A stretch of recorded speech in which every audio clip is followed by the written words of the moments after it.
Good afternoon, music world. John here from What's Spinning here tonight for my EPs of the year video. We did kick off list week last night. I was chatting about my top 10 least favorite records of the year. Be sure to go and check that out if you haven't already. But for right now, I want to chat about some EPs that I really enjoyed this year. And this has been one of the most fruitful years for EPs, I feel like, in a while. I mean, usually by this point in the year, I'm kind of going back and seeing what I missed. But this year, on the other hand, I have a big bucket that I kind of had to sort through and see which one that I really enjoyed the most. So I want to kick things off with two honorable mentions just because there were so many great EPs this year. First up would be this really interesting sort of electro-pop collaborative EP between Smerz and Allina.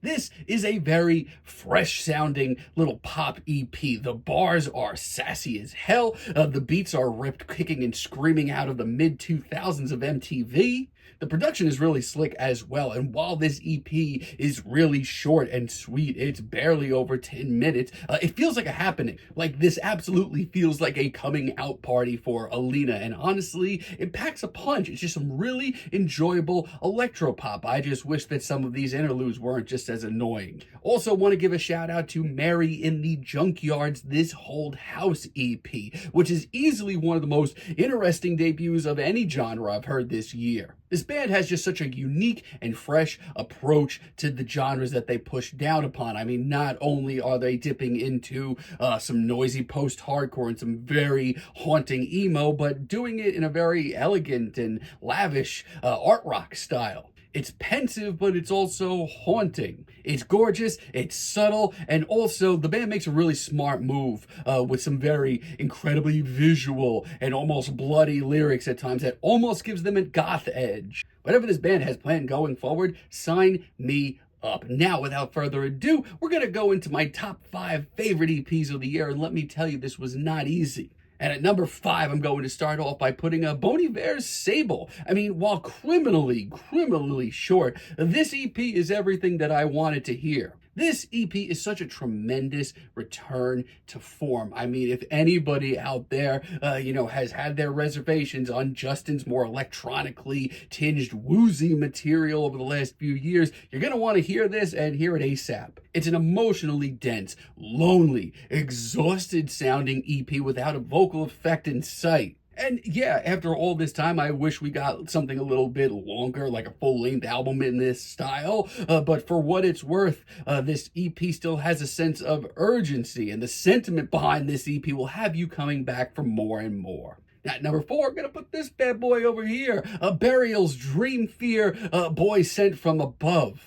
I mean, Burial has been dropping a lot of EPs and standalone singles lately, but this EP, these two monolithic tracks, really did wet my whistle much more than a lot of what he's been doing lately. Clearly, the man still has a lot to offer, because on this EP, he tries a lot of new things. Dreamfear shows Burial diving into some very dense, booming post-dubstep that comes off really nicely. On the other hand, Boy Sent From Above is much more barren and lonely and desolate sounding. Yeah, these two beefy cuts actually have quite a bit to offer. I just wish that we would get a new album from the man by now. Coming in at number 3, I didn't expect to like this as much as I did, even though I shouldn't be that surprised. It would be the Unbound EP from Wolfe. I mean, for my money, this little collection of reworkings from the album that she dropped earlier on this year is just where I want to hear her right now. Don't get me wrong, I love everything that Chelsea does usually. I don't mind the bigger guitars and the industrial vibes of what she's been doing lately. But this brings things back to her beginnings, to the sound that I initially fell in love with her with.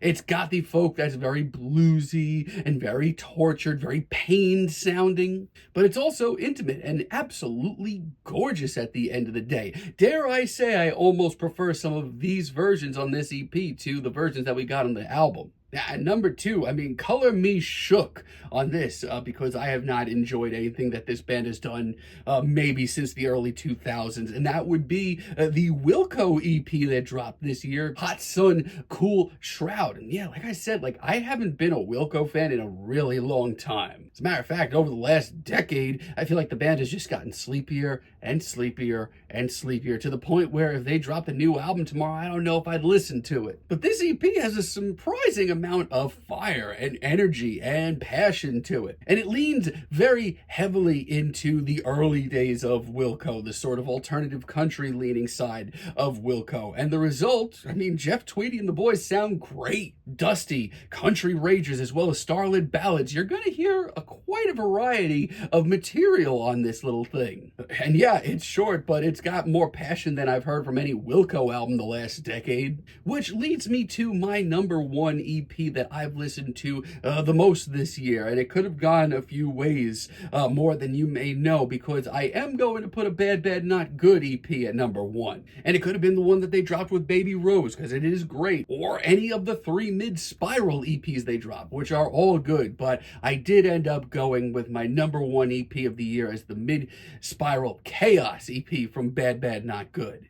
I mean, the fact that they are just, putting out these very interesting EPs in between larger projects, I mean, it's just a testament to how far they've come. This is far from a handful of toss-away tracks to keep some fans satisfied in between records. No, no. No, this is a small blast of jazz fusion that is so interesting and compelling and so full of life. Cosmic synths, soaring guitars. Every track on this EP feels like an experience. And most importantly, I just feel like Bad Bad Not Good are playing with an urgency and a confidence that I've never actually heard from them. Not only that, but it just sounds like the band had so much legitimate fun recording this project, which is always a plus. I mean, whatever they're going to be doing next full album wise, I mean, after this trio of very great EPs, as well as the one they dropped with Baby Rose, you can absolutely sign me up for it. But that's going to do it for my favorite EPs of the year. Let me know down below